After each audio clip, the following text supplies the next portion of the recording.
Hello good morning everyone, welcome to JL Jharkhand live, Jharkhand number 1 YouTube study channel. दोस्तों आज है 7 सितंबर और हम लोग यहाँ पर आज 6 और 7 सितंबर के झारखंड के महत्वपूर्ण करंट अफेयर के क्वेश्चंस देखने वाले हैं।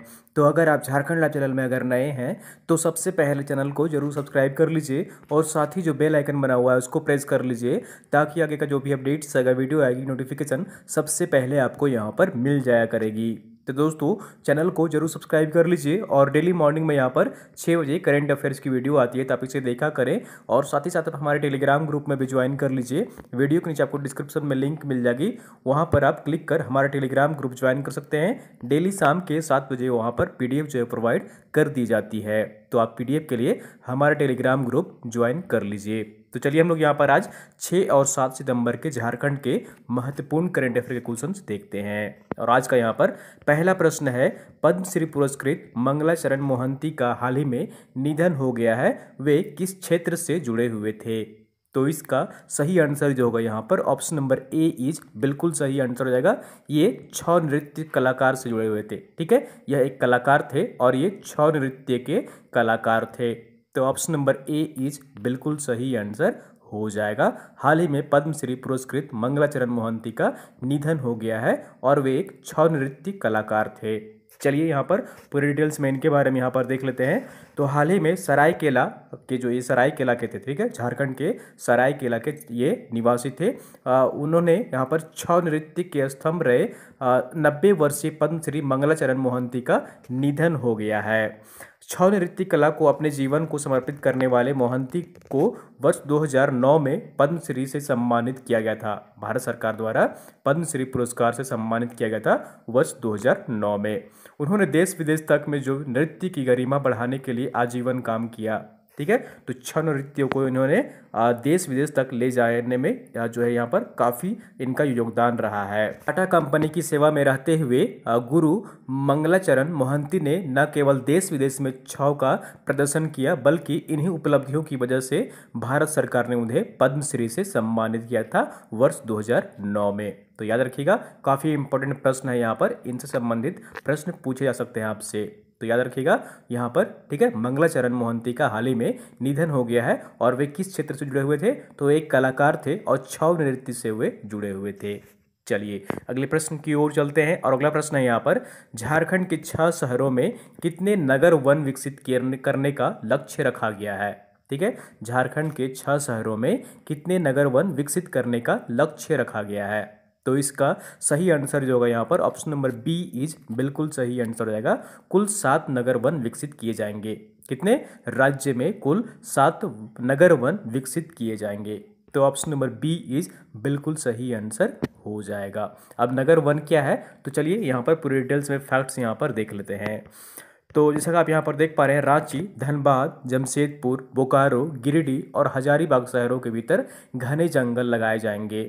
सभी साथ में ये जो यहाँ पर सभी जो नगर वन होंगे, कुल जो है यहाँ पर इसकी क्षेत्रफल होगी वो सभी जो नगर वन होंगे वो 160 हेक्टेयर के होंगे। ठीक है, प्रत्येक जो नगर वन होगा वो 160 हेक्टेयर का होगा। सभी 7 नगर वनों में स्थानीय प्राकृतिक अनुकूलन वाले वृक्षों का विकास कर उन्हें शहर के भीतर जंगल के तौर पर विकसित किया जाएगा। इसका जो मकसद है, उद्देश्य है, शहरों की आबो हवा में सुधार लाना है और साथ ही साथ यहाँ पर लोगों को शहर के अंदर प्रकृति भ्रमण के लिए वैकल्पिक केंद्र उपलब्ध कराना है। नगर वनों में पार्कों की तरह फूल या सजावटी जो पौधे होते हैं, घूमने के ट्रैक आदि जो होते हैं वो नहीं होंगे। ठीक है, मिश्रित प्रजाति के वृक्ष लगाए जाएंगे। ठीक है, तो जो जिस तरह से पार्क में होती है कि रंग बिरंगे फूल लगाए जाते हैं, सजावटी पौधे लगाए जाते हैं, और घूमने के लिए ट्रैक लगाए जाते हैं, बनाए जाते हैं, तो वो इसमें नहीं होगी। ठीक है, इसमें मिश्रित प्रजाति के वृक्ष सिर्फ लगाए जाएंगे। राज्य की राजधानी में 2 नगर वन स्थापित किए जाएंगे। ठीक है, बाकी शहरों में एक नगर वन स्थापित किया जाएगा। झारखंड की राजधानी रांची में 2 नगर वन स्थापित किए जाएंगे। तो याद रखिएगा, झारखंड के कुल 6 शहरों में 7 नगर वन स्थापित करने का लक्ष्य रखा गया, स्थापना करने का लक्ष्य रखा गया है। चलिए अगले प्रश्न की ओर चलते हैं और अगला प्रश्न है यहाँ पर, राज्य में घरों की छतों पर सोलर पैनल लगाने पर राज्य सरकार कितनी प्रतिशत की सब्सिडी मुहैया कराएगी? ठीक है। तो हाल ही में राज्य सरकार जो है अब यहाँ पर लोग जो है घरों में, घर की छतों में सोलर पैनल लगा सकते हैं और उसमें राज्य सरकार सहायता प्रदान करेगी और सहायता राशि जो है वो प्रदान करेगी सब्सिडी के रूप में। तो वो कितनी प्रतिशत सब्सिडी मुहैया कराएगी? तो इसका सही आंसर जो होगा यहाँ पर ऑप्शन नंबर डी इज बिल्कुल सही आंसर रहेगा। राज्य सरकार जो सब्सिडी देगी वो 40% देगी। कितनी देगी? 40% राज्य सरकार सब्सिडी देगी यदि आप घर में सोलर पैनल लगाते हैं तो। ठीक है, तो ऑप्शन नंबर डी इज बिल्कुल सही आंसर हो जाएगा। चलिए यहाँ पर पूरे डिटेल्स में देख लेते हैं। तो राज्य में झारखंड बिजली वितरण निगम जो है यहाँ पर JVNL के उपभोक्ता अब घर बैठे अपनी छत पर सोलर पैनल लगवा सकते हैं। उपभोक्ता को सोलर पैनल की लागत का केवल 60% भुगतान करना है, बाकी के 40% का भुगतान राज्य सरकार बतौर सब्सिडी करेगी। ठीक है, तो 40% जो है यहाँ पर राज्य सरकार सब्सिडी देगी यदि आप घर की छत पर सोलर पैनल लगाते हैं तो। इसके तहत 1 से 3 किलोवाट की सोलर पैनल पर 45,000 रुपये प्रति किलोवाट लागत निर्धारित हुई है।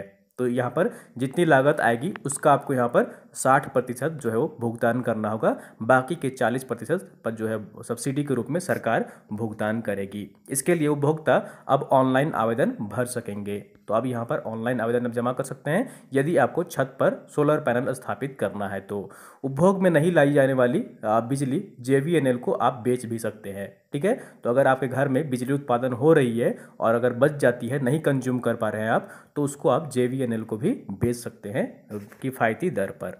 ठीक है, तो ऑप्शन नंबर डी इज बिल्कुल सही आंसर हो जाएगा। घरों के छतों पर सोलर पैनल लगाने के लिए राज्य सरकार 40% सब्सिडी देगी।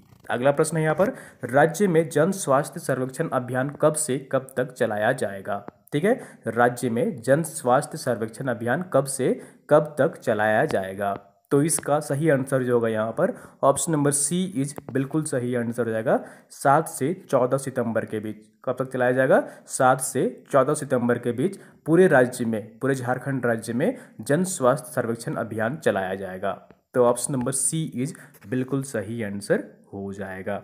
चलिए यहाँ पर इस अभियान के तहत क्या यहाँ पर जो है वो किया जाएगा वो चलिए यहाँ पर देख लेते हैं। कोरोना संक्रमण के मद्देनजर राज्य के सभी जिलों में एक साथ शहरी एवं ग्रामीण क्षेत्रों में गहन जन स्वास्थ्य सर्वे अभियान चलाया जाएगा। स्वास्थ्य विभाग के प्रधान सचिव डॉक्टर नितिन मदन कुलकर्णी ने घोषणा की है कि राज्य में गहन स्वास्थ्य सर्वेक्षण का यह दूसरा अभियान है जो 7 से 14 सितंबर तक चलाया जाएगा। इस अभियान के तहत 40 वर्ष से अधिक आयु वर्ग के लोगों के अलावा विभिन्न बीमारियों से ग्रस्त लोगों की पहचान की जाएगी। 5 वर्ष तक के बच्चे जो होंगे उनका टीकाकरण का भी ब्यौरा जुटाया जाएगा, आंकड़ा जुटाया जाएगा। साथ ही गर्भवती महिलाओं और 5 से 19 आयु वर्ग के बच्चों की भी विस्तृत सूची तैयार की जाएगी। ठीक है, तो ऑप्शन नंबर सी इज बिल्कुल सही आंसर रहेगा। राज्य में गहन सर्वेक्षण अभियान, स्वास्थ्य सर्वेक्षण अभियान चलाया जाएगा 7 से 14 सितंबर के बीच में। ठीक है, चलिए अगले प्रश्न की ओर चलते हैं और अगला प्रश्न है यहाँ पर, राज्य के किस विश्वविद्यालय में जापानी भाषा की पढ़ाई शुरू होने जा रही है? ठीक है, राज्य के किस विश्वविद्यालय में जापानी भाषा, ठीक है याद रखिएगा, जापानी भाषा की पढ़ाई किस विश्वविद्यालय में शुरू होने जा रही है? तो इसका सही आंसर जो होगा यहाँ पर ऑप्शन नंबर ए इज बिल्कुल सही आंसर हो जाएगा। रांची विश्वविद्यालय में। किस, कहाँ पर? रांची विश्वविद्यालय में जो है अब जापानी भाषा की पढ़ाई होगी। तो ऑप्शन नंबर ए इज बिल्कुल सही आंसर हो जाएगा। चलिए यहाँ पर पूरी डिटेल्स में देख लेते हैं। तो रांची विश्वविद्यालय में इस सत्र से जापानी भाषा की पढ़ाई शुरू होने जा रही है। इसके लिए 5 लाख का बजट भी पास कर दिया गया है। ठीक है, 5 लाख का बजट भी पास कर दिया गया है। रांची विश्वविद्यालय के डिपार्टमेंट ऑफ फॉरेन लैंग्वेज के तहत जापानी भाषा की पढ़ाई शुरू होगी। इसके बाद विश्वविद्यालय की योजना फ्रेंच और स्पेनिश भाषा की पढ़ाई शुरू कराने की भी है। जापानी भाषा पाठ्यक्रम फिलहाल विश्वविद्यालय के इंस्टीट्यूट ऑफ लीगल स्टडीज में संचालित किया जाएगा। तो ऑप्शन नंबर यहाँ पर जो होगा ए इज बिल्कुल सही आंसर रहेगा। राज्य में पहली बार जापानी भाषा की जो पढ़ाई होगी वो रांची विश्वविद्यालय में होगी। अब यहाँ पर रांची विश्वविद्यालय आया है तो इसकी स्थापना जो है वो कब हुई थी? वर्ष 1960 ईस्वी में रांची विश्वविद्यालय की स्थापना हुई थी और वर्तमान में जो वाइस चांसलर है वो कौन है? RK पांडे हैं। तो ये भी याद रखिएगा। चलिए अगले प्रश्न की ओर चलते हैं और अगला प्रश्न है यहाँ पर राज्य में पहली बार IPL की तर्ज पर झारखंड प्रीमियर लीग की शुरुआत कब से की जाएगी? तो इसका सही आंसर जो होगा यहाँ पर ऑप्शन नंबर बी इज बिल्कुल सही आंसर हो जाएगा। 15 सितंबर से कब से की जाएगी? 15 सितंबर से राज्य में पहली बार आईपीएल की तर्ज पर झारखंड प्रीमियर लीग की शुरुआत की जाएगी। तो ऑप्शन नंबर बी इज बिल्कुल सही आंसर हो जाएगा। चलिए यहाँ पर पूरी डिटेल्स में देख लेते हैं। तो जैसा कि आप यहाँ पर देख पा रहे हैं, झारखंड राज्य क्रिकेट एसोसिएशन के द्वारा आयोजित Jharkhand premiere league T20 cricket प्रतियोगिता की तिथि बदल दी गई है। पहले यह प्रतियोगिता 10 सितंबर से शुरू होने जा रही थी, पर अब यह 15 सितंबर से शुरू होगी और 17 दिन तक JSCA स्टेडियम के 2 मैदानों में यह खेला जाएगा, आयोजन किया जाएगा। ठीक है, इस खेल में अलग अलग आयु वर्ग की 6 टीमें इसमें खेलेंगे और यह टीमें जो होंगी वो 100 खिलाड़ियों से मिलकर बनेंगी। ठीक है, 6 खिलाड़ी जो है यहाँ पर 6 टीमें जो है यहाँ पर बनेंगी, जिनमें 100 खिलाड़ी होंगे कुल। और इस प्रतियोगिता की लाइव स्ट्रीमिंग भी की जाएगी। इस लिहाज से यह लॉकडाउन के बाद, ठीक है, लॉकडाउन के बाद देश में आयोजित होने वाला पहला खेल इवेंट बन जाएगा। प्रतियोगिता का अगर पार्टनर की बात करें यहाँ पर तो ये TCS है। कौन है? TCS है, जो कि प्रतियोगिता का ऑफिशियल पार्टनर बना है झारखंड प्रीमियर लीग में। ये भी याद रखिएगा, बहुत ही महत्वपूर्ण है कि इसका पार्टनर जो है वो कौन है, तो ये TCS है, टाटा कंसल्टेंसी सर्विस है, जो कि इसका पार्टनर है। तो ये याद रखिएगा। चलिए अगले प्रश्न की ओर चलते हैं और आंसर ऑफ द डे है, कल जो आपसे प्रश्न पूछा गया था पिछले वीडियो में, देश का पहला कबाड़ इस्पात संयंत्र किस उद्योग द्वारा स्थापित किया जाएगा? तो इसका सही आंसर जो होगा यहाँ पर ऑप्शन नंबर बी इज बिल्कुल सही आंसर हो जाएगा। ठीक है, टाटा स्टील द्वारा देश में पहला कबाड़ इस्पात संयंत्र स्थापित किया जाएगा। तो ऑप्शन नंबर बी इज बिल्कुल सही आंसर हो जाएगा। ठीक है, और आप लोगों ने मैक्सिमम लोग इसका सही आंसर कमेंट किए थे, जैसा कि मैं कमेंट बॉक्स में देख पा रहा था। तो यहाँ पर देख लीजिए पूरी फैक्ट्स डिटेल्स में, टाटा समूह की कंपनी टाटा स्टील ने देश में कबाड़ खाने वाले कच्चे माल पर आधारित पहला इस्पात कारखाना हरियाणा के रोहतक में स्थापित कर रही है। इसकी वार्षिक उत्पादन क्षमता जो होगी वो 5 लाख टन होगी। EAF तरीके से कबाड़ की रिसाइकलिंग आज पूरी दुनिया में हो रही है और आने वाले दिनों में यह भारत की सतत आर्थिक वृद्धि के लिए महत्वपूर्ण साबित होगी। ठीक है, तो टाटा समूह की कंपनी टाटा स्टील है, जो कि देश में पहली बार इस्पात कारखाना जो है यहाँ पर कबाड़ खाने वाली जो है यहाँ पर इस्पात कारखाना स्थापित कर रही है हरियाणा के रोहतक में। ठीक है, तो ये याद रखिएगा। चलिए अगले प्रश्न की ओर चलते हैं। क्वेश्चन ऑफ द डे है यहाँ पर। आज का प्रश्न यहाँ पर देख लीजिए, भारत सरकार के किस मंत्रालय को स्कॉच गोल्ड अवार्ड मिला है? भारत सरकार के किस मंत्रालय को स्कॉच गोल्ड अवार्ड मिला है? तो 4 ऑप्शन है आपके यहाँ पर, और ये महत्वपूर्ण क्यों है, आप इसका अगर आंसर जानते हैं तो वो साथ में कमेंट करिएगा। जनजातीय कार्य मंत्रालय, वित्त मंत्रालय, मानव संसाधन विकास मंत्रालय या फिर खाद्य आपूर्ति मंत्रालय। ठीक है, तो इन 4 ऑप्शन में से सही आंसर कमेंट करके आपको बताना है कि सही आंसर कौन सा होगा। ठीक है, कोशिश करिए इसका सही आंसर कमेंट करने का कमेंट बॉक्स में। ठीक है, तो दोस्तों ये थी यहाँ पर आज की झारखंड की महत्वपूर्ण करंट अफेयर के क्वेश्चंस। उम्मीद करता हूँ आपको वीडियो पसंद आई होगी। जरूर लाइक करिए, चैनल को सब्सक्राइब नहीं किया सब्सक्राइब कर लीजिए। और दोस्तों आप सभी से पूछ रहे थे कि JPSC का हमने पेमेंट कर दिया है और हमारा जो है वो टेस्ट कब होगा। तो दोस्तों ये हम लोग अभी इस टेस्ट को शनिवार को ऑनलाइन टेस्ट का आयोजन नहीं किए हैं, क्योंकि उस दिन कैंपेन चल रहा था। तो ये टेस्ट जो है हम लोग यहाँ पर वेडनेसडे को इसका आयोजन करेंगे। ठीक है, बुधवार को JPSC के लिए आप लोगों को टेस्ट का आयोजन कर दे रहे हैं हम लोग। ठीक है, वेडनेसडे को आयोजन किया जाएगा, तो आप जब लोग भी यहाँ पर जुड़ सकते हैं।